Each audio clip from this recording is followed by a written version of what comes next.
არა, მე მგონია რომ ხა ეს დაპირებების პოლიტიკური ლოზუნგების დონეზე იყო და ამ დაპირებების ნაწილის რეალიზაცია უბრალოდ შეუძლებელი იქნება.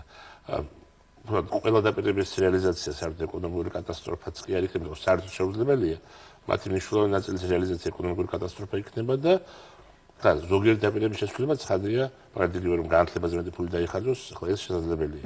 სწორიც არის. უმაღლეს განათლებაზე დიახ. იმიტომ რომ არის ბიუჯეტი, არსებობს რაღაცა სრული დონე გადასახადების, რომელიც შეიძლება ამ ეკონომიკამ აიტანოს.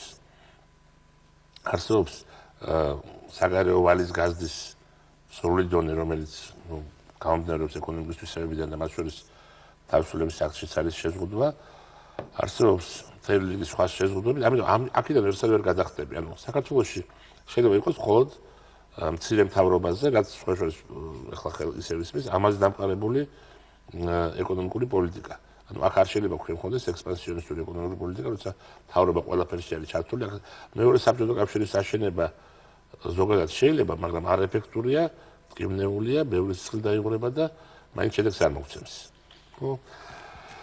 ამიტომ ამ ხრივ ბევრი სხვა გზა არ არის. მე უბრალოდ დარწმუნებული ვარ, რომ კი, ცხადია, სხვა ხედვები შეიძლება არსებობს. შეიძლება არსებობს ერთი ხედვა, გავხსნათ როგორ უნდა იყოს, გავხსნათ იგივე დაბედრილი შრომა, ან როგორ უნდა იყოს დაბედრილი მოგება და შეიძლება იყოს სხვა ხედვა ამაზე, მაგრამ აქ ვარიაციების საშუალება არ არის. საქართველოს ეკონომიკა შეიძლება იზრდებოდეს მხოლოდ იმ შემთხვევაში, თუ ჩვენი დაბეგვრის დონე იქნება 25, 27, 28 30% კლიანტში დაპროდუქტა შედარებით.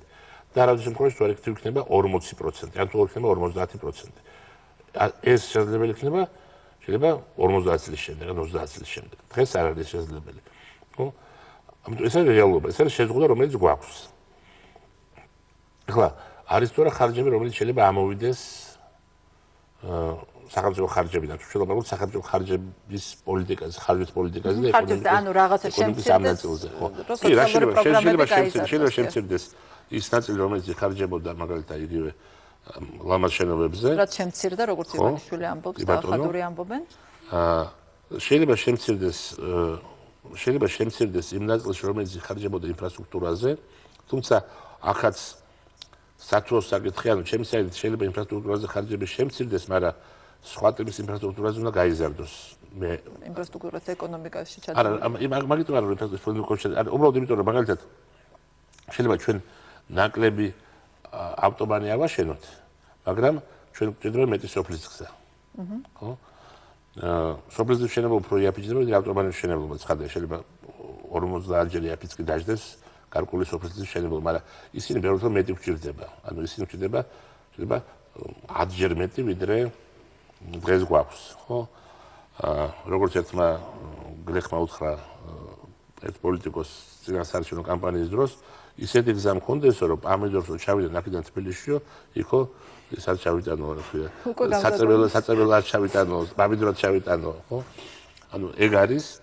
შეიძლება შემცირდეს ხა გარკვეულწილად დავუშვათ რაღაც მცირე დაფინანსებები, რაღაც კულტურის სამინისტროს ცოტა მოეჭრას რაღაცას, მაგრამ ამით და შეიძლება შემცირდეს ჯარის დაფინანსება, თუმცა როგორც ხავიგე მე თავდაცვის მინისტრის გამოსვლიდან ჯარის დაფინანსება პრიორიტეტია.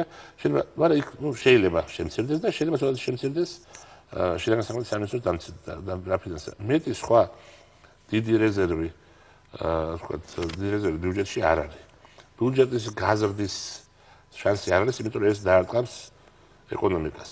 ვალის აღების შანსი არის, იმიტომ რომ ეს დაარტყამს ეკონომიკას ეხლაც და მომავალშიც. ხო, ამიტომ ჩვენ ვართ აი ესეთი